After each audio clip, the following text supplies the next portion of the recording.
Selamat pagi, Bapak-bapak, Ibu-ibu, saudara-saudari dimanapun berada, Shalom berkah dalam. Berjumpa kembali dengan Sugeng Pramono dalam renungan kisah singkat Santo Dominikus, pendiri Ordo Praedicatorum atau Dominikan, Dominic of Osma. Dominikus lahir pada tahun 1170 di Calaruega, Spanyol. Ayahnya Don Felix de Guzman dikenal sebagai bangsawan Kristen saleh dan taat. Ibunda seorang beata, yaitu Beata Ioana dari Atsa. Dua orang kakaknya, Manes dan Antonio, juga mencurahkan hidupnya bagi Tuhan dan gereja sebagai imam. Dan dua orang keponakannya kelak menjadi imam dari ordo religius yang didirikannya, Ordo Dominikan. Kakaknya Manes di kemudian hari digelari Beato karena kesucian hidupnya dan pengabdiannya yang tulus kepada Tuhan dan gereja. Ia sendiri diberi nama Dominikus sebagai ungkapan syukur ibunya kepada Santo Dominikus dari Silo. Masa kecil dan mudanya ditandai dengan kesucian dan semangat belajar yang tinggi. Pendidikan awalnya ditangani langsung oleh pamannya yang adalah seorang imam. Dominikus muda kemudian melanjutkan studinya ke seminari di Valencia dan pada umur 24 tahun ia masuk biara di Osma dan tidak lama kemudian ditabiskan menjadi imam. Karir imamatnya dimulai di Osma, didukung oleh doa kontemplatif yang sungguh mendalam.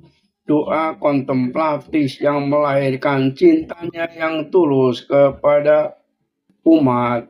Karya apostoliknya dimulai sejak tahun 1203 ketika aliran bid'ah Abigенisianisme melancarkan serangan terhadap kebenaran iman gereja.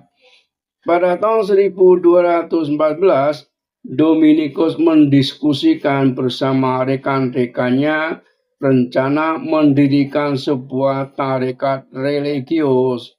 Karena rencana ini didukung dan mulai dilaksanakan tahun berikutnya bersamaan dengan pemberian hadiah sebuah rumah besar oleh Petrus Seila dari Toulouse.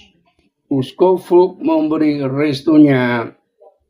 Ordo Religius Dominikus ini dikenal dengan nama Ordo Praedicatorium atau Ordo para pengkhotbah, atau orang sering menyebutnya sebagai Ordo Dominikan.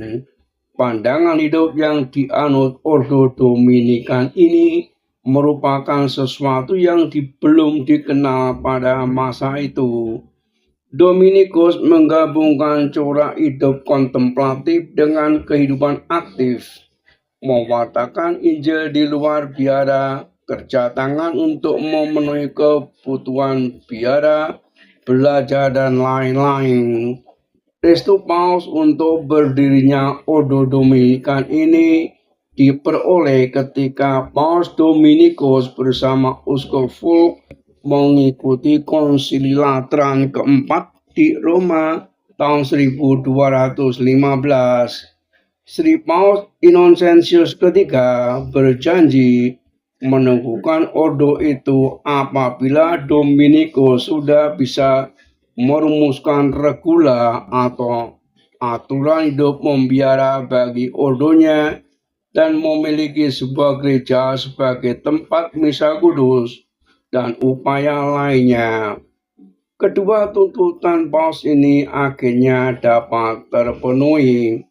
Dominikus bersama rekan-rekannya pasukannya sepakat memilih Regula Santo Agustinus dan menyusun konstitusi ordo mereka.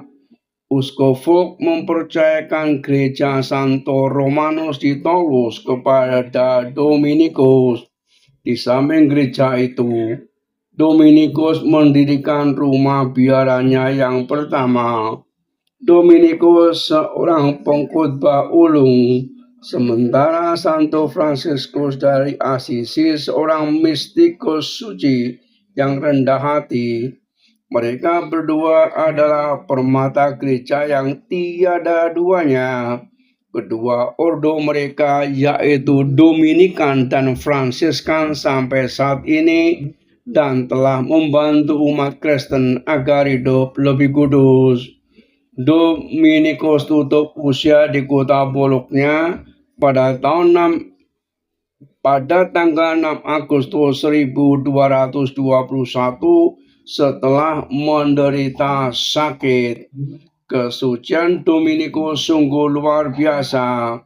Ia seorang pendoa yang merasakan benar makna kehadiran Allah.